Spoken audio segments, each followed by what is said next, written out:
Good morning, children. Today we will be discussing short answer type questions and long answer type questions of the chapter number 2, Lost Spring.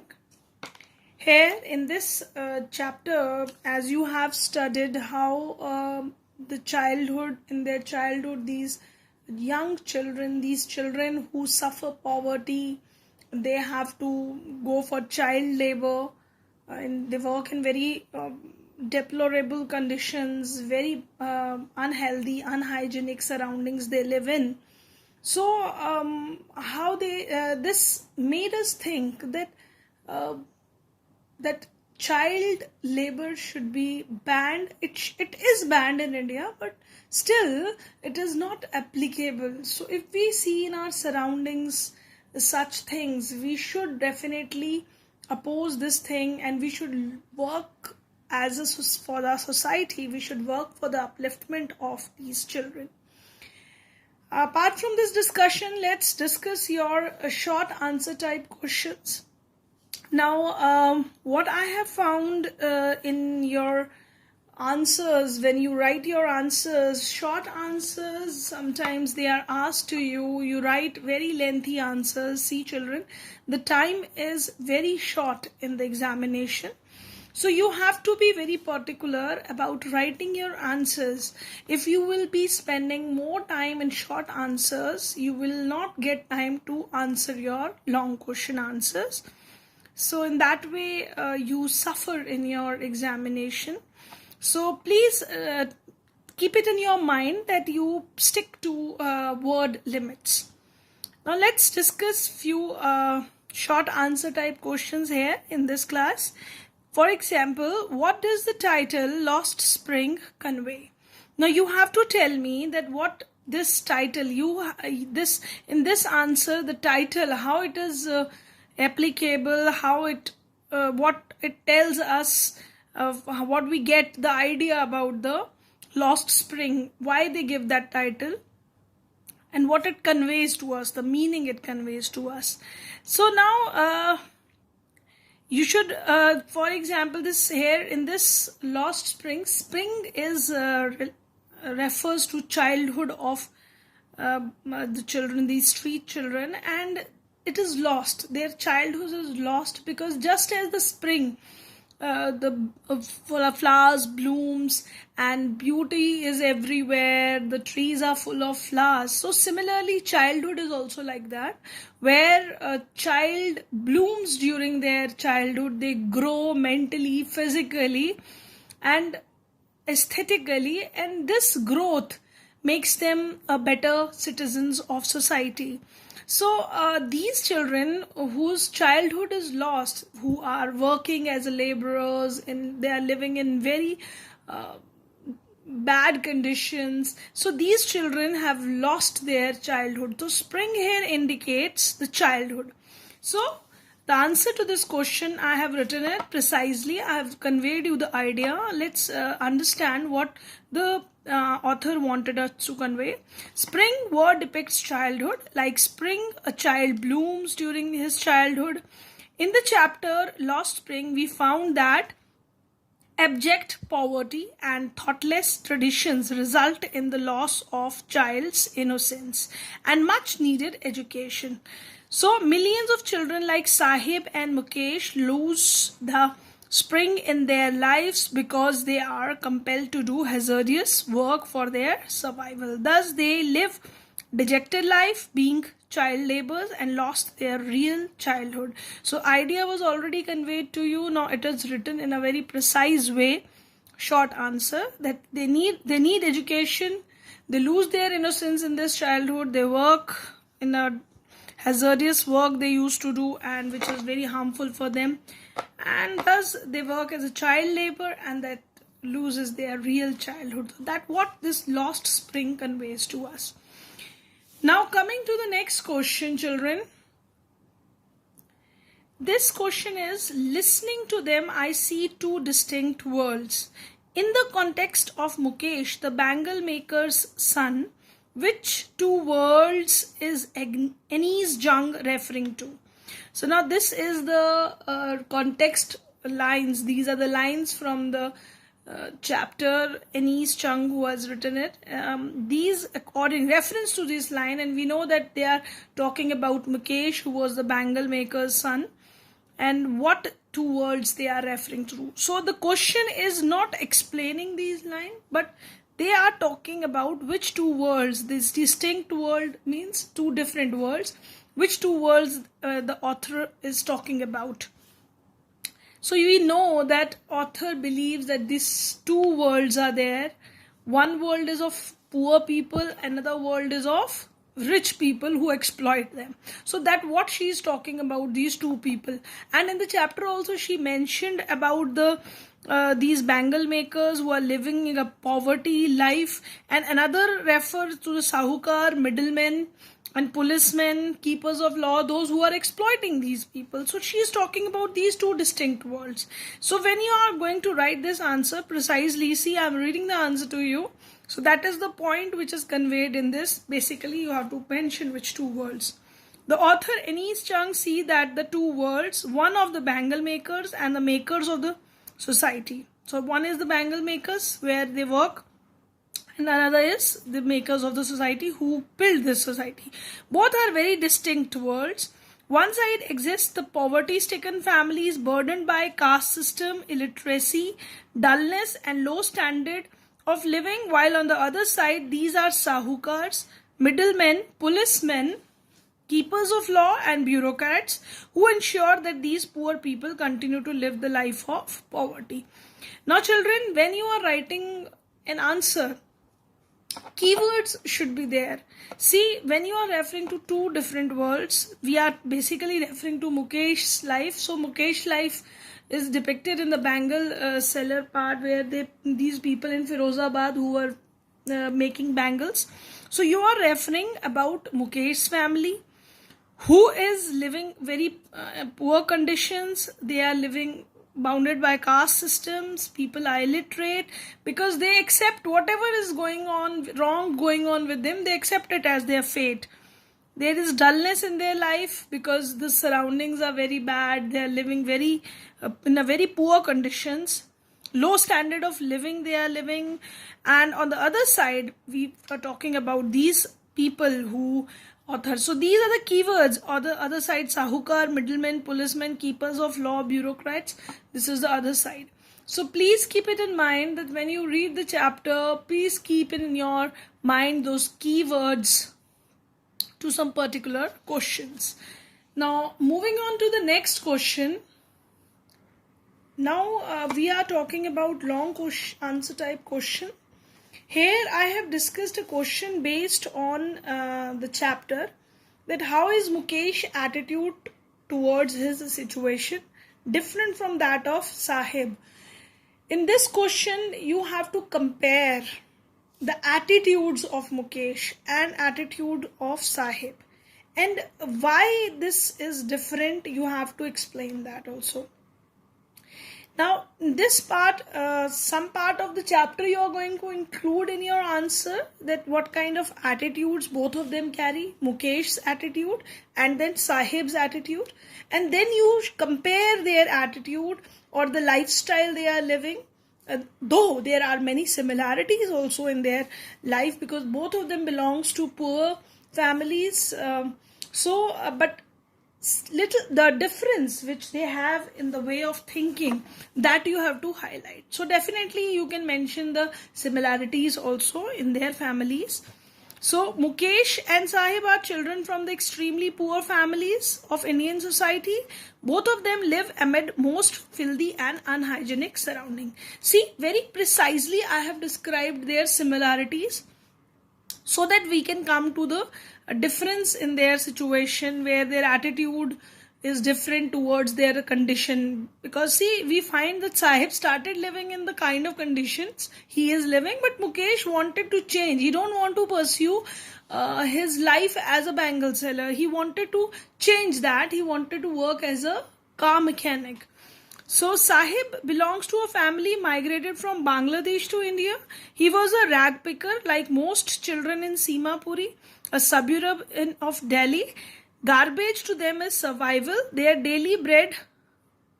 Sahib sometimes find a rupee even a 10 rupee note, and always hoping to find more. Now this is the kind of life Sahib is living. Now in comparison to that, Mukesh belonged to a family of Bengal seller of Firozabad. Mukesh worked illegally in the glass furnace with high temperatures, and many children lose the brightness in their eyes at a very young age. He lives in a stinking lane choked with garbage. He likes Sahib's lives in subhuman and unhygienic condition. So both of them are similar in this way, that they are living in very unhygienic condition. But the difference is told to you that he belongs to a bangle maker's family and he is from Bangladesh. That difference is indicated. Now next we are indicating their attitude towards their life. In spite of these similarities, Mukesh's attitude is different from that of Sahib, as he wanted to be his own master. He don't want to work under anyone. He wanted to be a car mechanic or by his own. By being a motor mechanic one day, he has a ray of hope in his eyes. His condition do not crush his dreams, unlike Sahib, who started working in the tea stall and is no longer his master.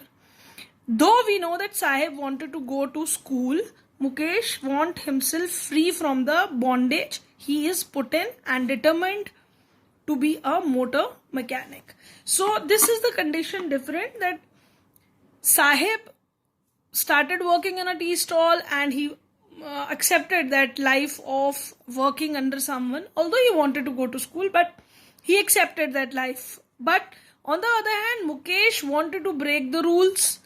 The generation after generation, how they are working in the this bangle making work, he don't want to do that. He wanted, and his dreams are still there. Adding to this, you can also add that he knows his real condition. That's why he don't want to be a pilot. When author asks him that, do you want to be a pilot? So he accepts his condition, that he is satisfied with the driver, because he is being practical, that what he can do with his conditions, that what how much and at what level he can achieve. So he is not impractical. So he is thinking practically, being a car driver. So let's this is the question, long question which I have discussed with you. Now children, I have given you few questions for your homework for practice. Apart from these practice questions which I discussed with you, you will be writing them in your notebook. Apart from that, I will be giving you few questions for your own practice which you will be writing in your notebook. But I wanted to discuss few keywords or answers. These are the short answer type question which I will be discussing with you right now. First question is, describe the irony in Sahib's name. So irony in Sahib's name is that, you know, that Sahib full name was Sahib-e-Alam, which means Lord of Universe. And contrasting to his situations, Sahib is living in poor condition. He is poverty stricken. No shoes or chappals are there in his feet. He's a rag picker. And everywhere he's scrounging in the rags, searching for the garbage or 1 rupee coin or 10 rupee note in this garbage, which what he find. And this is his livelihood. And thus it is totally opposite to his name. That is, the name signify the Lord of Universe, and he is doing a very different kind of job. So that is the contrast or irony in Sahib's name.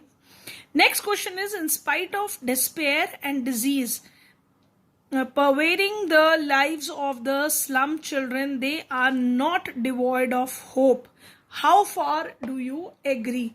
Now we have to explain in this that though these children are growing in very bad conditions, there is hope in there. And we find that in Mukesh's case, that where he has a hope for his bright future, that is, he wanted to work as a motor mechanic, and he has that hope. There is also a hope in the life of Sahib also, where he is or keen to learn, that when the school will be there, he's definitely going to go for a school. So that shows there is hope in their life, because Sahib is wanted to learn something and go to school, and Mukesh, although he's living in a very bad condition, generation after generation they have to work there, but he also wanted to become a mechanic. So this is the hope on their life. Next is, why don't the younger ones of the bangle makers do anything else? Now we know this from the chapter, that why these bangle makers children are not able to work in some other condition, because every house in Firozabad, they are in the bangle making work since generation, and they are trapped by these people of the society, these sahukars and all that, and their condition cannot improve because they are trapped under their circles, and because they also believe that this is the work for which they have come on this earth, and they are working for it generation after generation. That is, lack of awareness is there, education is lack of education, and opportunities are there for these people.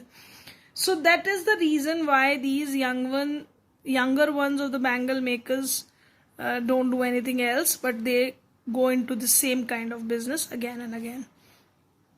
What does the next question say? That what does the writer means when she says Sahib is no longer his own master? Now, where the poetess is author is asking you that why she says this, that he wanted to be he is no longer his own master. She wanted to say that earlier, when he was picking the rags, he was a very carefree kind of boy. He wanted to, wherever he wanted to go, he go there, and that's how he is the boss of himself, because the work which he is doing for himself. But when he started working under a stall, so he is under the supervision of that stall owner, getting wages there, and no longer he is now master of himself, because he is working under someone else. So he has to be a little bit responsible now, and he cannot live the free life as he was living earlier as a rag picker. So next is your little has moved with time in Firozabad. Now in this answer says Anise Jung. Why does she say so? Now you have to explain in this answer that what little has moved with this. In this answer you have to change that there is nothing has changed in Firozabad, because one generation after next generation and the next generation, everyone is working in the same kind of conditions. There is no increase in their standard of living. They are living in the same kind of poverty. They are living in the same vicious circles of money lenders, middlemen. So and they keep on this tradition of making bangle making industry. They also mentioned the data that 20,000 children were engaged in this industry of bangle making. In a very poor condition, these children are working. So there is no change in their lives. They are working from generation after generation in the same kind of industry. They are not able to get even proper food, proper shelters, and proper conditions of living. So that's what you have to answer in this question. Now, children, coming to the next long question. This is the next long answer type question which I have given to you. That is, the grinding poverty and traditions condemns the children of rag pickers or bangle makers to a life of exploitation. Such children are deprived of all opportunities in life. Mukesh, who opted out of the existing profession of his forefathers by resolving to start a new job of a motor mechanic, symbolizes the modern youth. What lesson do we learn from Mukesh example? Now we know that there is change. Many children don't have any change, but Mukesh signify the modern youth who is ready for the change, and he don't want to live in the same kind of condition, and he don't want to live that life of exploitation, and he wanted to work something.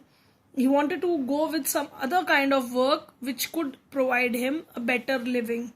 So you have to explain in this answer in detail first the condition the Mukesh is living in, because see, this is a long answer type question. So first you are going to explain in what kind of poverty condition and exploitation these people are living, and how Mukesh is a ray of hope because he was dreaming of becoming motor mechanic. See, first part you will write their conditions, bad conditions which they are living, exploitation, poverty condition, unhygienic conditions, everything you are going to write in that. And then you will be explaining the example of Mukesh because he is a ray of hope and he wanted to go for some other profession which his forefathers are not going for it, and he wanted to work as a motor mechanic, and he also wanted to learn driving, that what you have to write. So this has a long distance. Obviously, for this work which he wanted to go for, that destination might seems far away, but still he dreams for it, and he wanted to work for it. He wanted to learn the work of motor mechanic. So that symbolizes the youth of present day, which dreams and ready to fulfill their hopes, whatever they feel that their life standard should be better one. So that shows the present youth, and he also wanted to change his present conditions. So that kind of answer should be there in this long answer type question. I hope you get the key points to the answers and write the points. If you have some more points in your idea, in your brain, so please do write them. Maybe I missed some of the points, but definitely you people can write reading the chapter now this answers to these questions, whatever points, if any point is left, you can write that now, and please complete the work. Previously the questions discussed in this class also, that you also have to do in your notebook, plus these questions which are given for practice, you have to do it in your notebook. Thank you class, thank you very much.